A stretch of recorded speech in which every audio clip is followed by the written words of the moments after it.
So we're going to look at some more differentiation formulas, or more shortcuts. The first one we're going to start with is the product rule. So what is the shortcut when you have a function times a function and you want to find its derivative? So let's see what happens. Well, using first principles, we know that f prime of x is the limit as h approaches 0 of f of x plus h minus f of x all over h. So f of x plus h is equal to p of x plus h times q of x plus h minus f of x would be p of x times q of x. Next, I'm going to add 0 to this equation. So I have p of x plus h times q of x plus h.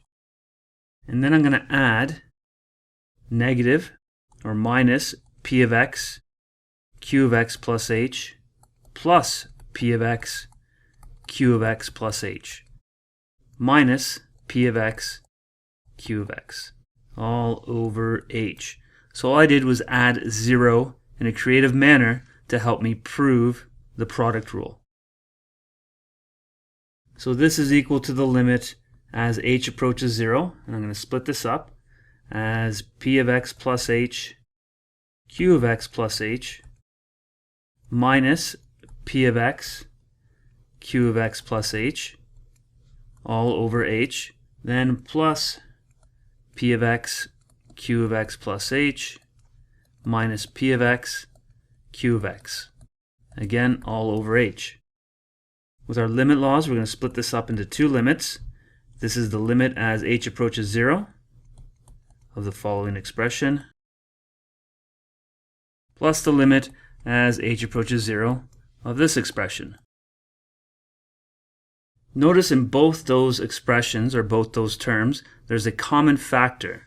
So in our first expression, we see a common factor of q of x plus h, and in our second expression, a common factor of p of x.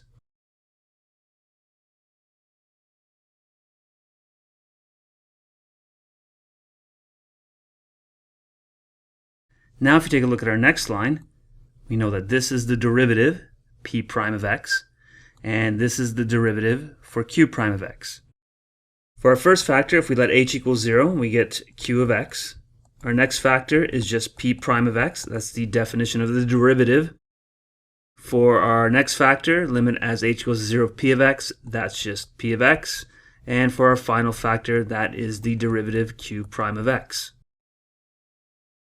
Product rule tells us that if you have a function, p of x times q of x, then its derivative, f prime, is p prime q of x plus p q prime of x.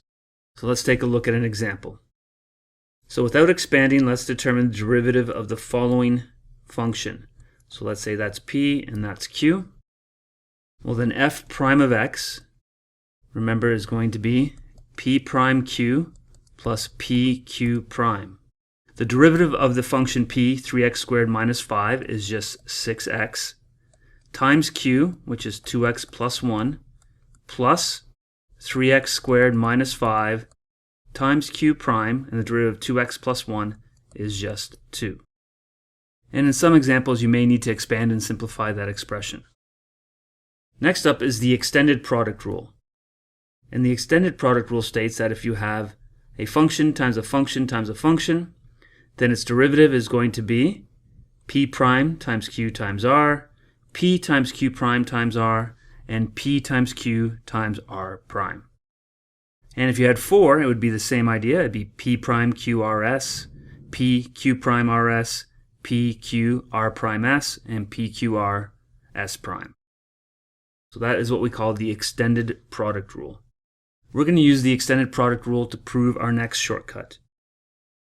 So let's say we have g of x squared, which is g of x times g of x. We know that from the product rule, f prime of x would be g prime of x times g of x, so p prime q, plus p times q prime. And if you simplify that, that's the same thing as 2 g of x g prime of x. For our next one, we have g of x times g of x times g of x, so three functions being multiplied together. That means the derivative f prime would be g prime times g of x times g of x plus g times g prime times g plus g of x times g of x times g prime of x. Notice I've just taken the x's out for each of these. So notice each one of those terms are the same. They're all equal to g times g, so g squared times g prime. And you see there's 3 of them. So this is 3 g of x's all squared times g prime of x. So you can start to see a pattern here. Let's take the next one. It's a degree of 4. So it'll be 4 of them. I'm going to tell you what this one is going to be equal to. This is going to be equal to 4 times g of x all cubed times g prime of x.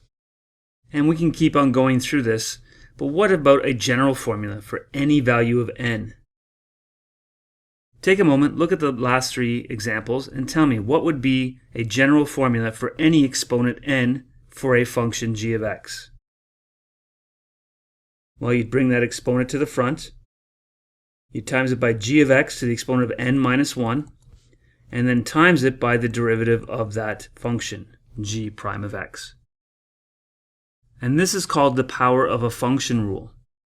So the power of a function rule is if f of x is equal to g of x to some exponent n, then the derivative f prime is n times g of x to the exponent of n minus 1 times g prime of x.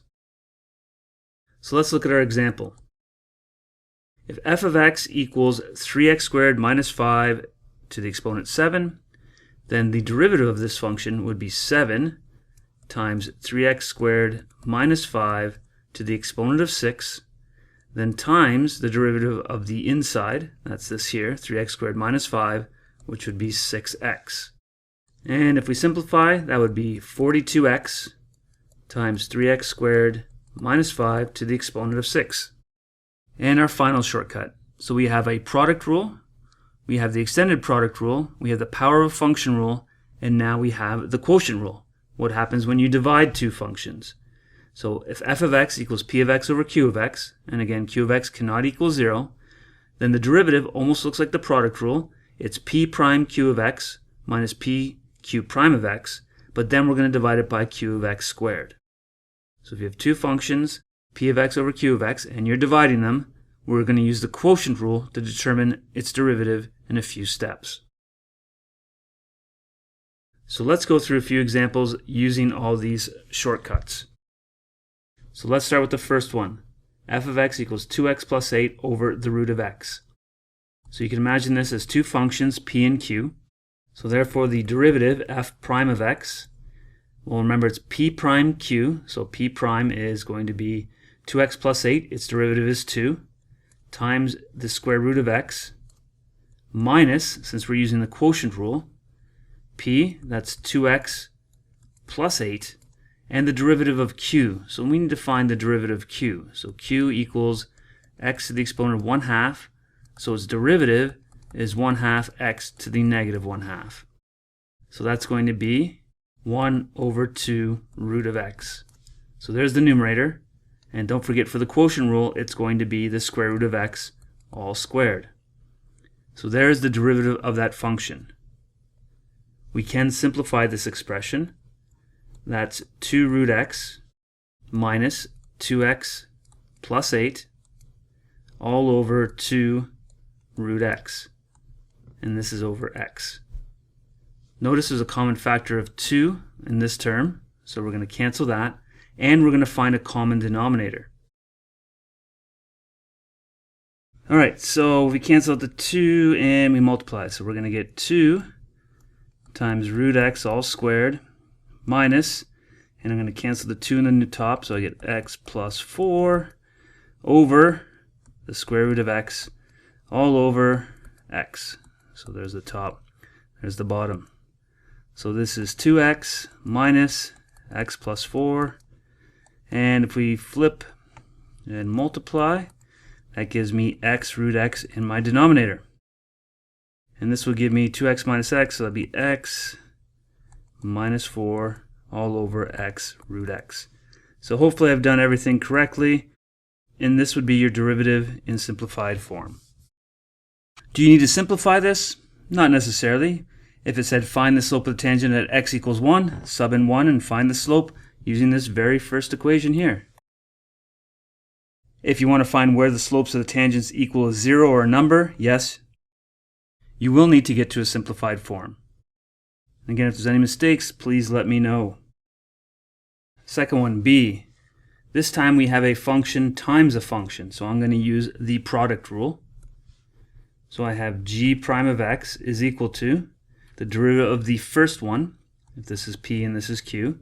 We're going to need the power of a function rule for p, so that's 2x minus 1 squared times 2, that is all p prime, times 3x plus 4 to the 4, plus pq prime, well p is 2x minus 1 cubed, times the derivative of 3x plus 4 to the 4th, so that's going to be 4 3x plus 4 cubed, all times 3.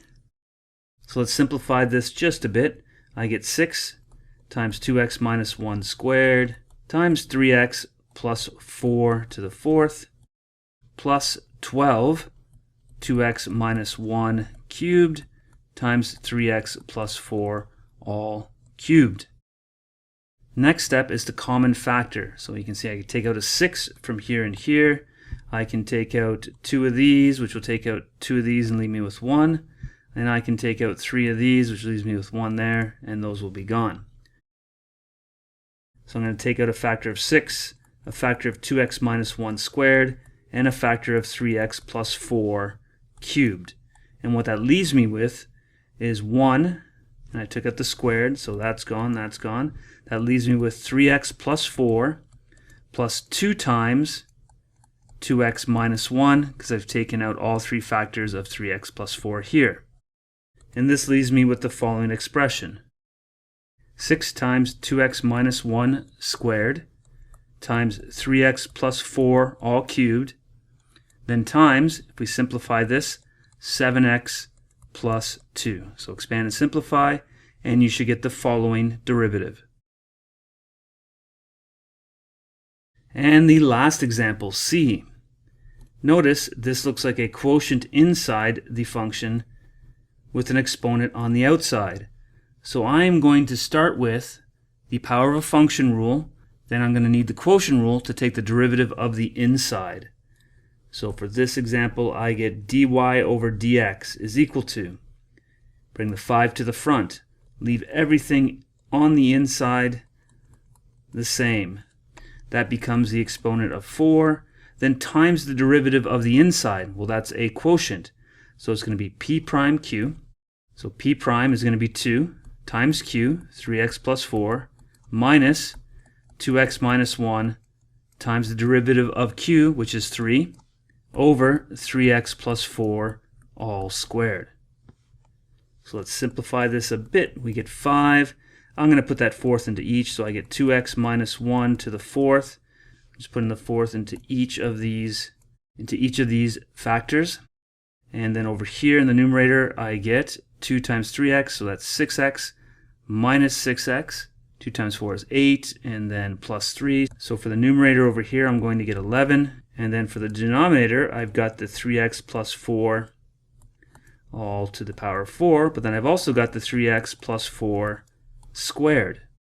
And if I simplify, I get 55 times 2x minus 1 to the 4th over 3x plus 4 all to the exponent of 6. So there's the derivative for this function. So again, it's just using our shortcuts, knowing when to use them and what order to apply them. So determine the points where the tangent to the curve is horizontal for B and C from example 1. So this is why we want them in simplified form.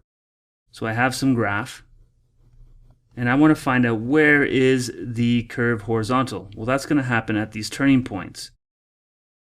And what is the derivative here? Well, the derivative here, in this example that I've drawn here, is going to be equal to 0. So that's what I'm going to solve for. Where's the derivative equal to 0? So for the first one, if g prime of x equals 0, then we end up having to solve for the following. 6 times 2x minus 1 squared times 3x plus 4 cubed times 7x plus 2, when does it equal 0? Well, since we simplified this, all we have to do is solve for each of these factors. When do they equal 0? So I get x equals 1/2, x equals negative 4 over 3, and x equals negative 2 over 7. This is where the tangent to the curve will be horizontal at the following 3 x values. We can do the same thing for the second derivative. If dy dx equals 0, then we get that 55 times 2x minus 1 to the 4th over 3x plus 4 to the 6th equals 0. And basically what we're solving for is where does 2x minus 1 to the 4th equal 0? And that equals 0 when x equals 1/2. We don't worry about the denominator because that is going to be our vertical asymptote, or where the derivative is undefined. So that is not where the derivative equals 0. So all we do is focus on any of the factors in the numerator that have an x. Now that we have these x values, what if I want to know if it's a max or a min or neither? So imagine I got x equals 1/2.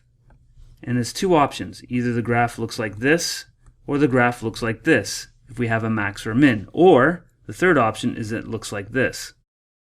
So we know that x is equal to 1/2. So there's x equals 1/2 if it's this scenario. Here is x equals 1/2 if it's that scenario. And again, here's x equals 1/2. So how can we check if it's a max or a min for these complex functions? Well, what we could do is take a point on either side. And if they're both below 1/2, the y value as x equals 1/2, then it's a max. If they're both above, then it's a min. And again, if I take 2 points on either side, if one's below and one's above, then we get the following scenario where it's neither a max or a min. So let's try it for our x equals 1/2. So let's pick points on either side of 1/2. So let's say 0 and 1. So I'm going to test f at 0. I'm going to test f at 1/2. And then I'm going to test f at 1. And this will tell us whether we have a max, a min, or neither. So take a moment now, let's determine those values. So remember we had to go back to the function. So the function was the following. So y equals 2x minus 1 over 3x plus 4 to the 5th. Don't use the derivative. We're trying to decide if the point where the slope of the tangent equals 0 is a max or a min. If I sub in 0, I get negative 1 over 4 to the exponent of 5. So the 0 will be negative 1 over 1024. F of 1/2, that's equal to 0. And finally, f at 1. So that would be 1 over 7. So this would be 1 over 16,807. So we have a graph that looks something like this. We have a negative point, we have where it equals 0, and then we have the next point. So it looks like it does this. So this is the case where it's neither a max nor a min. So I would like you to prove the quotient rule, and I would use the product rule and the power of a function rule to do so. And what I'm saying is this. So you have f of x equals p of x over q of x. I can rewrite that as p of x times q of x to the exponent of negative 1. And then now you can use the product rule and the power of a function rule to determine the derivative, and you should be able to get our quotient rule. And then once you've done those, please try the following questions from your book. And good luck.